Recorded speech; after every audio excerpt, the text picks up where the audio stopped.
भाद्रपद कृष्ण पक्ष की अष्टमी की अंधेरी रात। चारों ओर सन्नाटा था। मथुरा की जेल में अत्याचारी राजा कंस ने अपनी बहन देवकी और उनके पति वासुदेव को कैद कर रखा था। उसी रात ठीक 12 बजे देवकी के गर्भ से भगवान श्री कृष्ण ने जन्म लिया। उनके जन्म लेते ही पूरी कारागार दिव्य प्रकाश से जगमगा उठी। द्वापर युग में पृथ्वी पर पाप और अत्याचार बहुत बढ़ गए थे। राक्षसों के अत्याचार से दुखी पृथ्वी गाय का रूप धारण कर ब्रह्मा जी के पास पहुंची।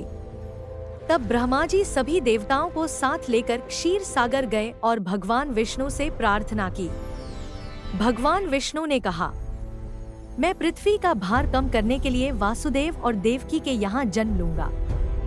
उधर मथुरा का राजा कंस बहुत क्रूर था। उसने अपने पिता उग्रसेन को बंदी बनाकर स्वयं राजगद्दी छीन ली थी। जब देवकी का विवाह वासुदेव से हुआ, तब विदाई के समय आकाशवाणी हुई, हे कंस, देवकी का 8वां पुत्र ही तेरे मृत्यु का कारण बनेगा। यह सुनते ही कंस क्रोधित हो उठा। उसने देवकी और वासुदेव को कारागार में डाल दिया।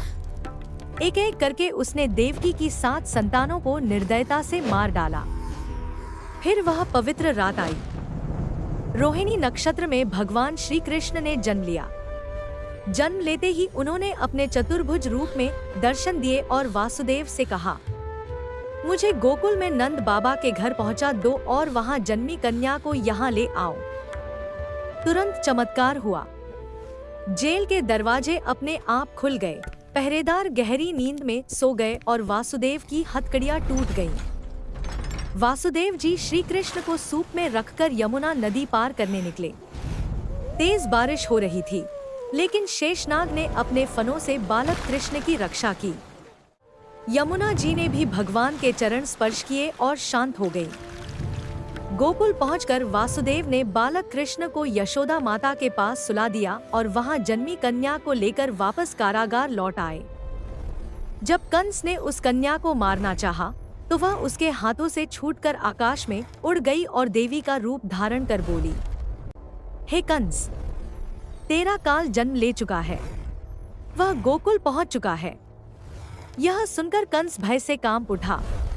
उसने श्री कृष्ण को मारने के लिए अनेक राक्षस भेजे, लेकिन बालक कृष्ण ने अपनी दिव्य शक्ति से सभी का अंत कर दिया।